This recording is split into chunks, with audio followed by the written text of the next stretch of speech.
गौरी गणपतीचा सीझन होऊन गेला आहे आणि त्यावेळेस आणि आत्तासुद्धा आपल्याला खूप सारी फुलं, जंगली फुलं बघायला मिळतात.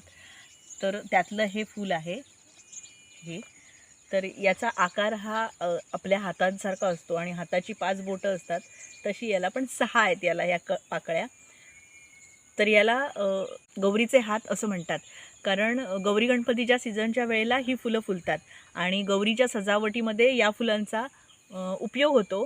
तर आता या झाडाला ना ह्या कळ्या आल्या आहेत, इथे तुम्ही बघताय या कळ्या आहेत, या खालच्या साईडला आहेत आणि त्या फुलल्यानंतर असे वरती हातासारखे होतात. तर जेव्हा पहिल्यांदा फुलते तेव्हा तिचा रंग लाल आणि पिवळा असा असतो. त्याच्यानंतर त्याचा लाल आणि थोडासा ऑरेंज असा रंग दिसतो आणि हे पूर्ण फूल फुलल्यानंतर संपूर्ण हे फूल हे लाल होतं आणि मग त्याच्या पाकळ्या एक एक गळून पडतात. तर याला गौरीचे हात म्हणतात आणि हिची वेल आहे ती खूप सुंदर असते. डेकोरेशनमध्ये खूप छान याचा वापर केला जातो. असं गोल गोल पानांच्या शेवटी आणि ही पानं अशी लांब अशी आहेत याची.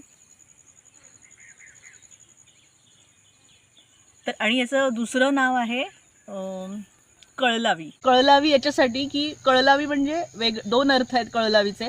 तर याचा असा अर्थ आहे, कळलावी म्हणजे बाळंतिणीला प्रसूतीच्या वेळी ज्या कळा येतात त्या कळा आणण्यासाठी याच्या मुळाचा लेप ओटीपोटावर लावला जातो. आदिवासी आणि पारंपरिक औषधी पद्धतीने हा उपचार केला जातो. त्याचप्रमाणे अग्नीसारख्या या फुलांच्या पाकळ्या दिसतात म्हणून याला अग्निशिखा असंही म्हणतात.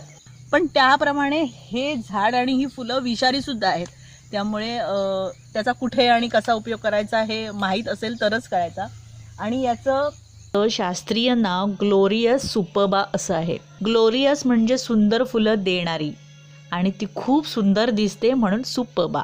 ही वेल लिलिया प्रजातीच्या वनस्पतीमध्ये येते. फुलांच्या वैशिष्ट्यपूर्ण रचनेमुळं या वेलीला अग्निमुखी, कलहारी, खड्यानाग, नखस्वामिका, बचनाग या अशा अनेक नावांनी ओळखलं जातं. तुम्हाला ही माहिती कशी वाटली हे कमेंट करून मला नक्की सांगा आणि व्हिडिओ आवडला असेल तर नक्की लाईक आणि शेअर करा.